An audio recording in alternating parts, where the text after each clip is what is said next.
은혜 받으실 하나님의 말씀은 로마서 12장 2절 말씀입니다. 로마서 2장 12절 말씀을 다 같이 봉독하시겠습니다. 너희는 이 세대를 본받지 말고 오직 마음을 새롭게 함으로 변화를 받아 하나님의 선하시고 기뻐하시고 온전하신 뜻이 무엇인지 분별하도록 하라. 아멘. 할렐루야. 네, 옆에 분들과 인사하겠습니다. 예수님 이름으로 사랑합니다.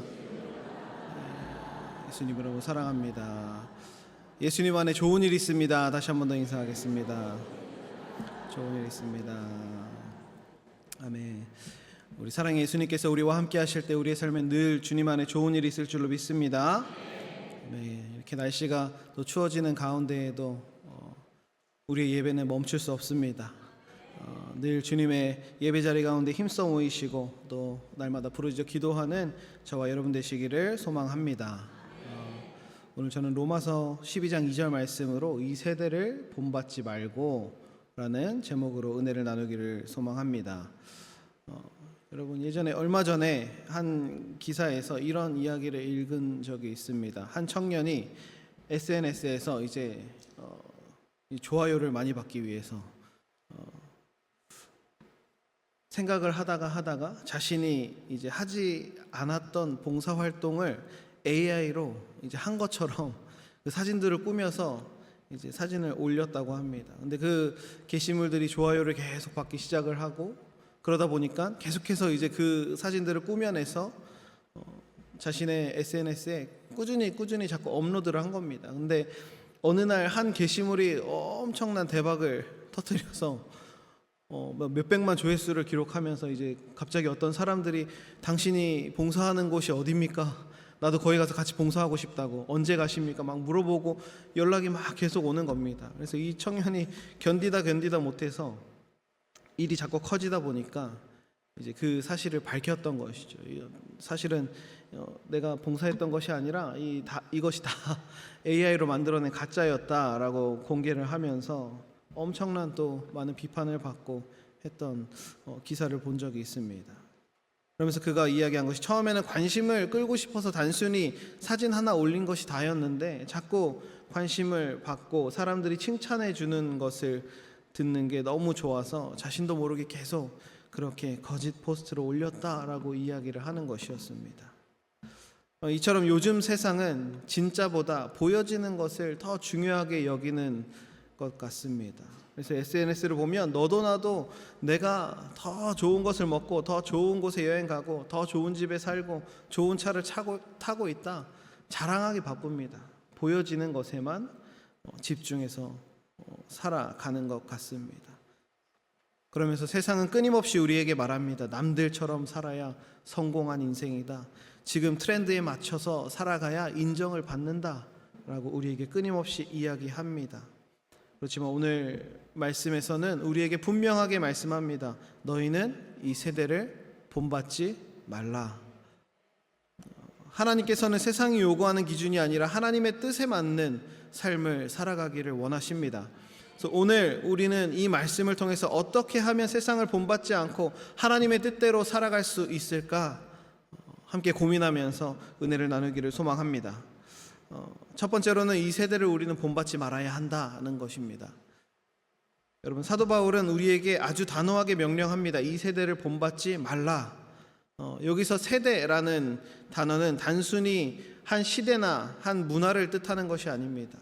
헬라어로 아이온이라고 하는데 이 말은 하나님 없이 살아가는 세상의 가치관 그리고 하나님을 배제한 인간 중심의 그 흐름을 뜻하고 있습니다. 즉 사도 바울은 이렇게 말하고 있는 겁니다. 세상이 만들어 놓은 틀에 너희들을 집어넣지 말아라 라고 이야기하는 것입니다. 세상은 끊임없이 우리를 자기의 모양으로 찍어내려고 합니다. 똑같은 모습으로 만들려고 합니다. 성공의 기준 그리고 행복의 기준, 인생의 기준을 세상의 방식으로 정해놓고 그 틀 안에서 살아가라고, 그 틀 안으로 들어오라고 계속해서 우리를 유혹하고 있다는 것입니다. 그리고 본받다라는 단어의 헬라어 원어는 시스케마티제스테라는 단어에서 왔습니다. 이 단어는 겉모습을 따라 모양을 내다라는 뜻이에요. 즉 속사람뿐만이 아니라 겉모습 조차도 겉모습만이라도 세상을 닮아가지 말아라라는 겁니다. 속사람뿐만이 아니라 겉만이라도 세상을 닮아가는 것은 강력하게 경계해야 된다라는 것이죠.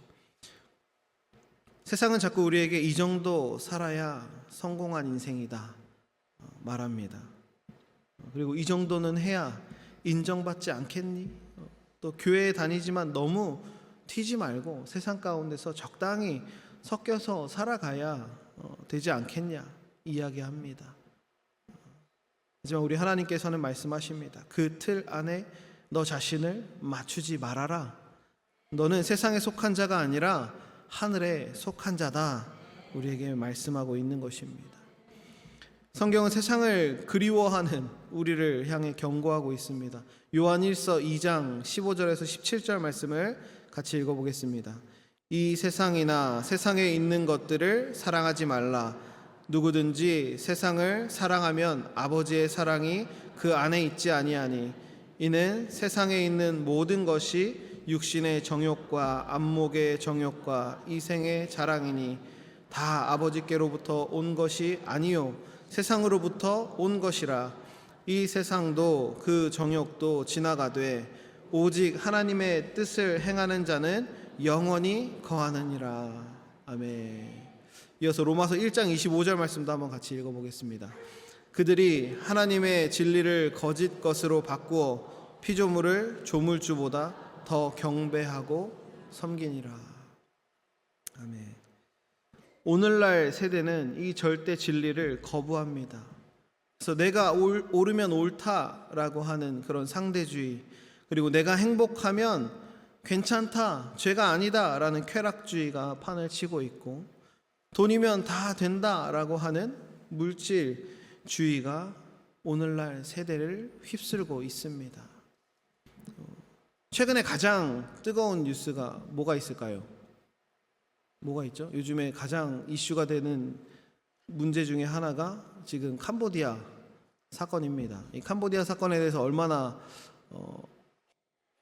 깊이 들으셨는지는 잘 모르겠지만 간단히 설명을 하면, 요즘 젊은 세대들에게 이제 이런 SNS를 통해서 뭐 카톡이나 다른 어떤 인스타그램이나 이런 메시지들이나 광고를 통해서 이런 것들이 이제 뜨는 겁니다. 무엇이냐면 해외 단기 알바, 고수익 단기 알바 이래가지고 해외에 나와서 알바를 하면 초봉이 뭐 500만 원이다. 처음 받을 수 있는 게 뭐 700만 원, 800만 원이다 라고 이야기를 하면서 설명을 하는 겁니다. 그러면서 이거는 기본이고 이 금액은 기본이고 당신이 얼마나 하느냐에 따라서 뭐 1000만 원도 더 이상 가져갈 수도 있다, 한 달에. 그러면서 유혹을 하는 겁니다.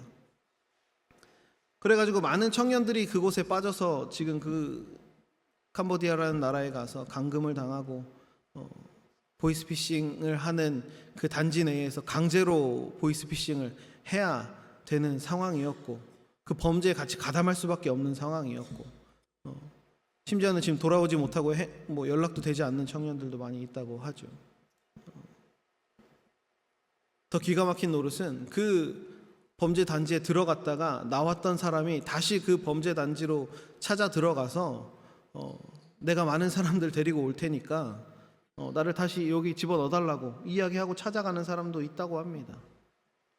그래서 가장 큰 문제가 뭐냐면, 예전에는 저희 개그 콘서트에서도 나왔지만 보이스피싱 전화가 오면은 뭔가 말이 좀 이상하잖아요, 그죠? 네? 고객님 당황하셨어요? 이러면서 이제 다른 억양의 이야기들을 하면서 이제 누구든지 좀만 잘 들으면은 이게 보이스피싱이구나라고 알 정도의 것들이었는데, 지금은 한국 사람들이 해외에 나가서 한국 사람들이 한국 사람에게 전화를 해서 하니까 못 알아듣는 거예요. 모르는 겁니다. 못 알아채는 겁니다. 한국 사람이 한국 사람들을 상대로 사기를 치는 거예요. 이러한 일들이 왜 일어나는 것입니까? 방금 설명드렸던 것처럼 쾌락주의와 물질주의와 상대주의가 너무나도 팽배해졌기 때문입니다. 나만 아니면 된다라는 식의 사고, 물질이면 다 된다라는 생각들. 그런데 너무나도 무서운 것은 이러한 세상의 흐름들이 조용히 그리고 강력하게 꾸준히 교회 안으로 계속해서 들어오고 있다라는 것입니다. 우리가 좋은 집에 사는 거 좋죠. 좋은 차를 가지고 사는 거 좋습니다. 좋은 것 먹고 건강하게 사는 거 너무나 중요합니다. 그렇지만 우리 안에 중심을 잃어서는 절대로 안 된다라는 것입니다. 그럼에도 불구하고 우리의 신앙을 내가 기분 좋을 때만 예배드리고 내가 상황이 될 때만 예배 자리가 찾아오고 내게 유익이 될 때만 하나님을 찾고 내가 급할 때만 예수님한테 부르짖어 기도한다는 것입니다. 내가 듣고 싶은 말씀만, 요즘에 얼마나 쉽습니까? 그냥 클릭 몇 번만 하면은 기라성 같은 목사님들의 설교가 흘러나옵니다. 내가 듣고 싶은 말씀만 골라 듣고, 우리는 이런 세대를 본받는 신앙을 경계하며 살아가야 할 줄로 믿습니다. 예수님께서는 우리에게 너희는 세상의 빛이라 분명하게 말씀하십니다. 빛은 어둠에 섞이는 것이 아니라 그 어두움을 몰아내고 그곳을 밝히는 존재입니다. 여러분, 우리는 세상의 빛이 됩니다. 그 어두운 세상 가운데 빛으로 오신 예수님과 같이 우리도 저 어두운 곳을 빛으로 밝힐 수 있는 존재들임을 기억하시고 세상의 세대를 따라가는 것이 아니라 주님 앞에서 구별된 자들로 나아가는 저와 여러분 되시기를 주님의 이름으로 소망합니다. 초대교회의 성도들은 세상에 있지만 세상에 속하지 않은 사람들이었습니다.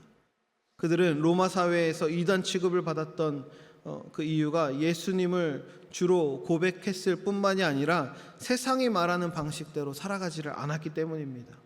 그들은 로마의 쾌락 문화를 본받지 않고 돈을 신으로 여기던 그 시대의 나눔과 섬김을 실천했습니다. 죽음조차도 두려워하지 않고 예수님을 따랐습니다. 왜냐하면 그들은 이미 세상의 틀을 거부하고 살아갔기 때문입니다. 그들의 기준은 로마의 시민이 아니라 하늘의 시민이었기 때문입니다.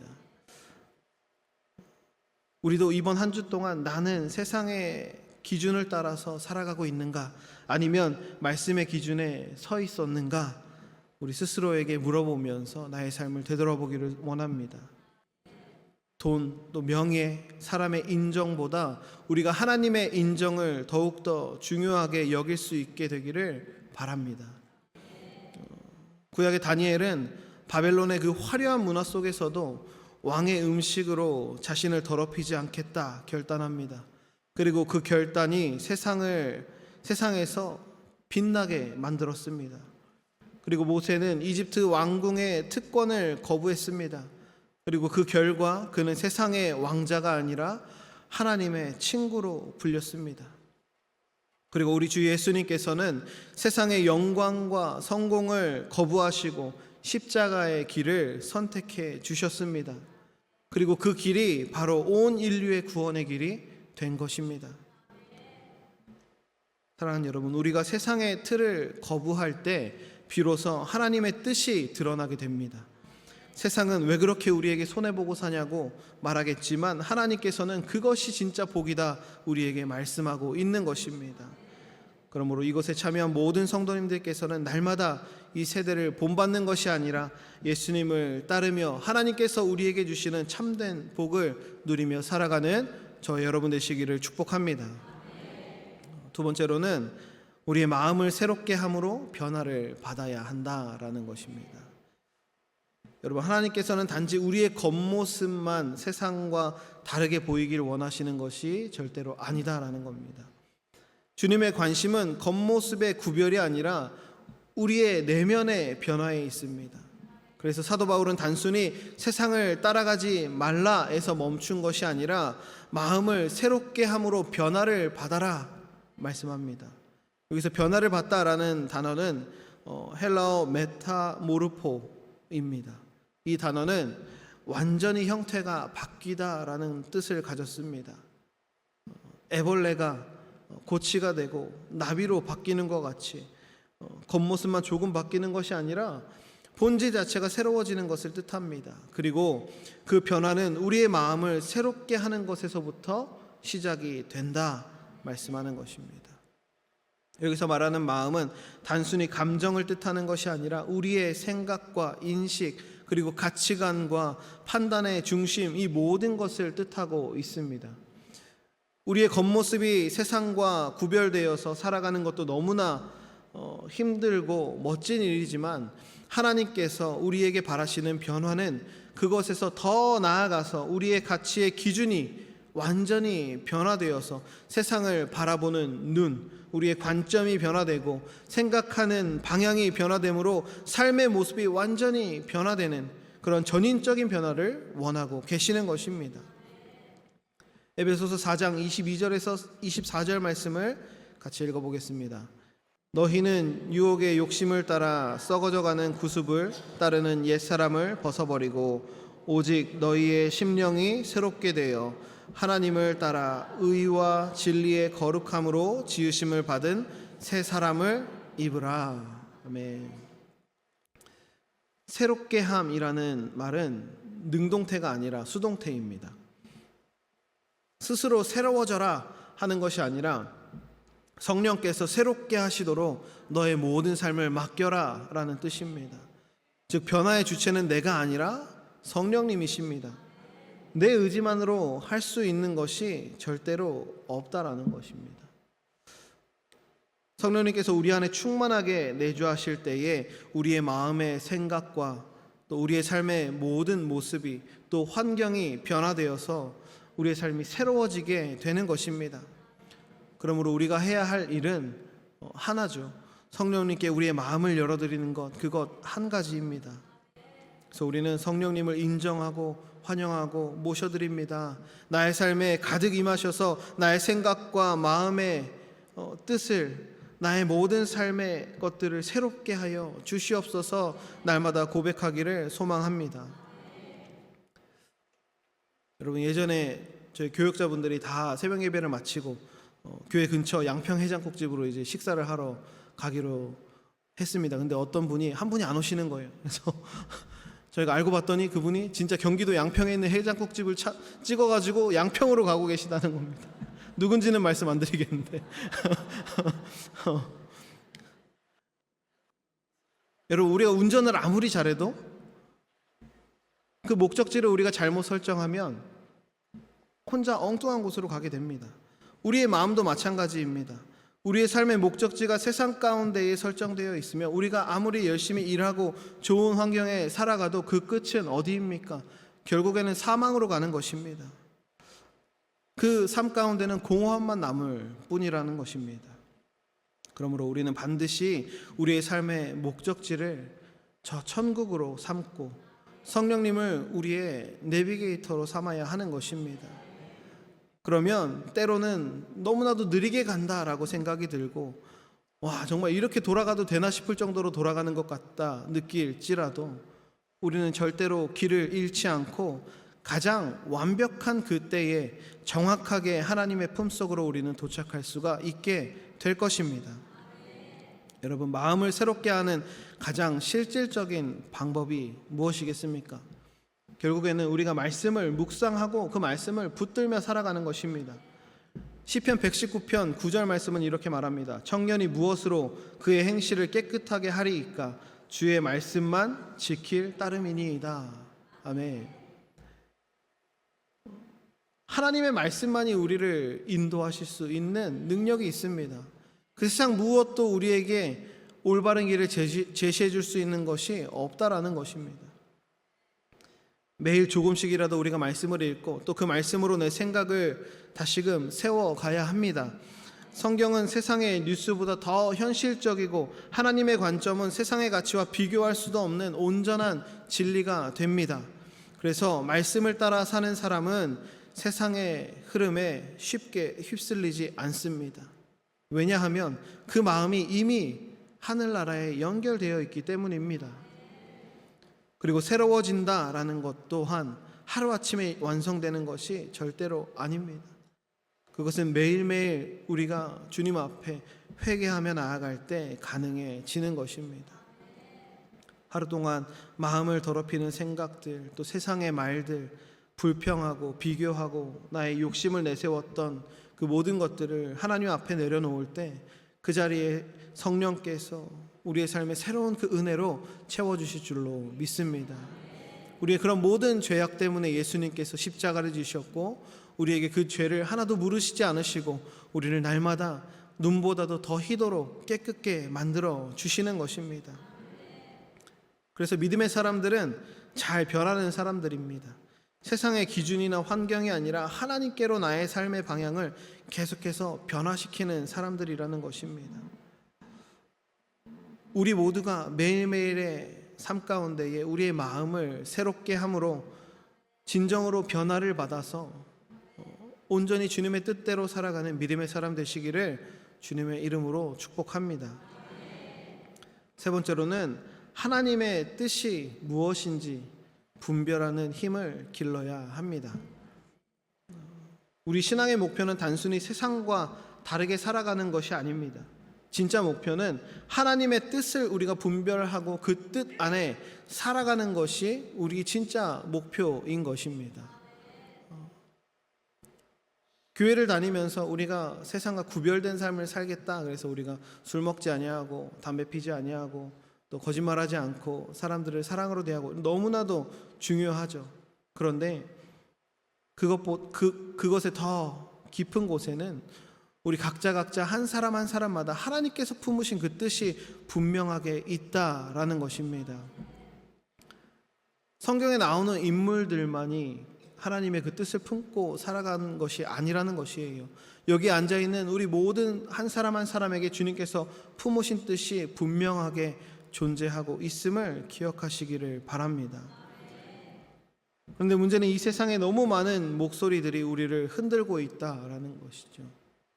광고와 미디어, SNS, 세상의 유행들이 이게 옳다, 이게 더 큰 행복이다라고 우리에게 계속해서 이야기하지만 그 속에는 절대로 하나님의 뜻이 없음을 우리는 기억해야 합니다.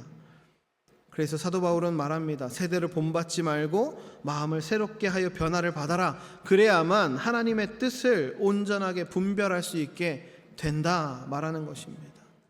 즉 분별력은 변화된 마음에서부터 나오는 것이죠. 세상에 물든 마음으로 결코 하나님의 뜻을 우리가 깨닫기란 정말 하늘의 별 따기보다도 더 어려울 것이다라는 것입니다. 여기서 말하는 분별하라라는 단어는 헬라어 도키마제인입니다. 이 단어는 시험하다, 가려내다, 옳고 그름을 판단하다라는 것입니다. 즉 단순히 그것을 알아보는 것이 아니라 삶 속에서 검증하고 실천하는 그 분별력을 의미합니다. 히브리서 5장 14절 말씀은 이렇게 말합니다. 단단한 음식은 장성한 자의 것이니 그들은 지각을 사용함으로 연단을 받아 선악을 분별하는 자들이니라. 아멘. 말씀과 같이 분별은 하루아침에 생기지 않습니다. 하루하루 말씀을 따라 훈련된 사람들에게 생겨나는 영적인 감각인 것입니다. 요즘 세상은 너무 빨리 판단하고 너무 쉽게 결론을 내립니다. 그러나 하나님의 뜻을 아는 사람들은 기도로 멈추기도 하고 하나님의 말씀을 확인하고 주님의 음성에 귀를 깊이 기울이면서 그 뜻을 알아가기 위해서 시간을 내어 드리는 것입니다. 그리고 우리는 또한 마찬가지로 성령의 충만을 위해서 날마다 부르짖어 기도해야 합니다. 왜냐하면 성령님만이 하나님의 모든 뜻을 아신다. 성경은 분명히 말하고 있기 때문입니다. 고린도전서 2장 10절 말씀을 읽어보겠습니다. 오직 하나님이 성령으로 이것을 우리에게 보이셨으니 성령은 모든 것 곧 하나님의 깊은 것까지도 통달하시느니라. 하나님의 깊은 모든 뜻을 통달하시는 분은 성령 하나님이십니다. 그 성령 하나님께서 지금 이 시간 우리와 함께 하고 계십니다. 하나님의 깊은 것까지도 통달하시는 성령님께서 우리 안에 충만하게 임재하실 때에 우리가 하나님의 뜻을 알아가게 되는 것은 너무나도 당연한 사실이라는 것이죠. 주님의 음성을 듣고 주님의 뜻을 알아가는 게 기적과 같은 일이 아니라 성령님께서 우리 안에 충만하게 계시면 당연한 일이라는 겁니다. 또한 잠언 3장 5절에서 6절 말씀은 이렇게 말합니다. 너는 마음을 다하여 야훼를 신뢰하고 내 명철을 의지하지 말라. 너는 범사에 그를 인정하라. 그리하면 내 길을 지도하시리라. 네. 여러분 우리는 나의 인생의 길을 어디로 가야 하는지 고민하고 걱정할 필요가 없습니다. 나의 명철을 의지하면 어떻게 된다고요? 교회 앞에 있는 양평 해장국집이 아니라 경기도 양평으로 가는 겁니다. 저희가 우리가 할 것은 우리의 마음을 다해서 야훼 하나님을 신뢰하는 것이다. 모든 범사의 하나님을 인정하고 살아가는 것이다 말하는 것입니다. 그러면 우리가 나아가는 길은 주님의 뜻대로 우리의 삶 끝까지 하나님께서 인도해 주신다, 우리에게 약속하고 있는 것입니다. 그리고 사도 바울은 하나님의 뜻을 세 가지로 우리에게 설명하고 있습니다. 선하시고 기뻐하시고 온전하시다. 하나님의 뜻은 언제나 선합니다. 하나님의 뜻 안에는 언제나 기쁨이 넘칩니다. 그리고 하나님의 뜻은 언제나 완전합니다. 우리 눈에는 손해처럼 보여도 하나님의 뜻은 결국 선을 이루십니다. 지금은 이해가 되지 않아도 그분의 뜻은 결국에 기쁨으로 결실을 맺게 되어 있습니다. 요셉의 인생을 보십시오. 형들의 미움을 사서 노예 생활을 한 것에서도 모자라서 감옥살이를 하고 심지어는 죽을 위기를 수도 없이 지냈습니다. 그의 모든 인생의 과정들이 고통의 연속이었어요. 한 치 앞도 알 수 없는 일들이 계속해서 펼쳐졌습니다. 그렇지만 결국 그 마지막에는 하나님의 선하신 뜻이 있었습니다. 요셉을 통하여서 그들의 가족을 구원할 뿐만이 아니라 이집트와 그 주변에 있는 모든 나라들의 그 영혼까지도, 생명까지도 구원하는 하나님의 놀라운 뜻이 있었던 것입니다. 요셉이 이렇게 고백합니다. 당신들은 나를 해하려 하였으나 하나님은 그것을 선으로 바꾸셨습니다. 여러분, 지금 우리의 현실이 이해되지 않는 상황 가운데 놓여 있을 수 있습니다. 그렇더라도 하나님의 뜻은 결코 실패하지 않습니다. 그분의 뜻은 선하시고 그 가운데에는 기쁨이 반드시 따라올 것이고 또 그 뜻은 완전하시기 때문입니다. 그런 완전한 하나님의 약속의 말씀을 붙잡고 날마다 우리가 부르짖어 기도함으로 하나님의 뜻을 분별할 수 있는 힘을 기르시고 또한 성령으로 충만함을 받아서 요셉과 같이 우리의 삶을 반전시키시고 그래야 해서 놀라운 하나님의 그 역사하심을 날마다 삶 가운데 누리며 살아가는 저와 여러분 되시기를 바랍니다. 세상은 시시각각 변하고 사라지기도 하고 우리에게 고통을 가져다 주지만 하나님의 말씀은 1.1획도 변함이 없으시고 틀림이 없으시므로 늘 주님의 말씀만을 붙들고 나아가야 할 줄로 믿습니다. 우리의 삶의 방향은, 우리의 삶의 길은 오직 예수님께서 걸어가신 그 길을 우리가 바라보며 나아가야 할 줄로 믿습니다. 말씀을 정리합니다. 오늘 말씀 제목이 뭐였죠?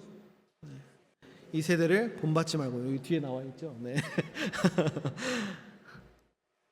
이 한 구절이 참 단순해 보이지만 우리 신앙의 방향을 완전히 바꾸어 놓는 말씀입니다.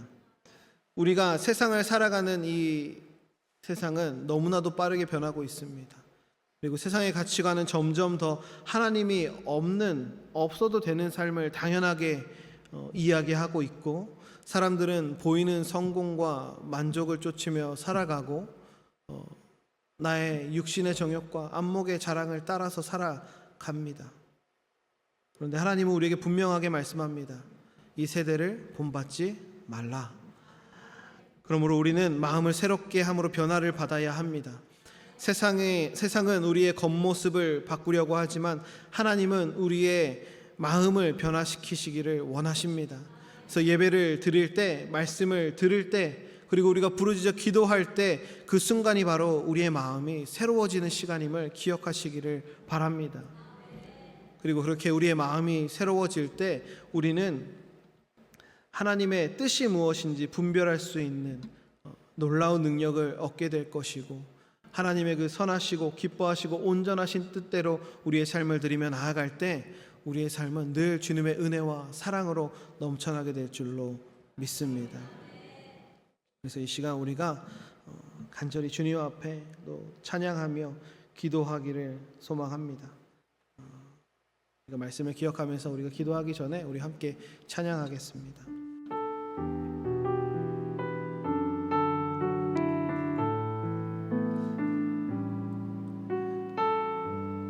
이렇게 찬양하겠습니다. 주님 말씀하시면 주님 말씀하시면 내가 나가리라. 주님 뜻이 아니면 내가 멈춰서리다. 나의 가고 서는 것 주님 뜻에 있으니 오 주님. 다시 한 번 더 찬양하겠습니다. 주님 말씀하시면 주님 말씀하시면 내가 나가리라.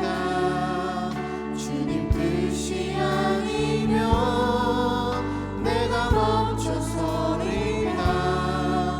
나의 가고 서는 것 주님 뜻에 있으니 오 주님 나를 이끄소서.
소망합니다. 주님, 제가 이 세상을 본받지 않게 하여 주시옵고 하나님 주님의 마음으로 새롭게 되게 하여 주시며 주님의 뜻을 분별하며 살아가게 하여 주시옵소서. 주님, 이 세대는 점점 어두워져만 가지만 그 어둠 속에서 하나님의 한 사람이 일어날 때에 그곳은 어두움이 물러가고 빛으로 변화될 줄로 믿습니다. 우리 교회와 우리의 가정이 우리의 삶의 모든 자리 가운데에서 예수 그리스도의 향기로 살아가게 하여 주시옵소서. 믿음의 아버지 하나님, 온전한 사람이 되게 하여 주시옵소서. 시간 함께 부르짖어 기도할 때 하나님 나의 마음이 새롭게 되게 하여 주시고 우리의 모든 삶의 자리 가운데에서 변화되게 하여 주시옵소서. 주님의 뜻대로 살아가게 하여 주시고 모든 아버지 주님의 뜻 따라 우리의 삶을 드리며 나아갈 수 있도록 함께 하여 주시옵소서. 부르짖어 기도하기를 소망합니다.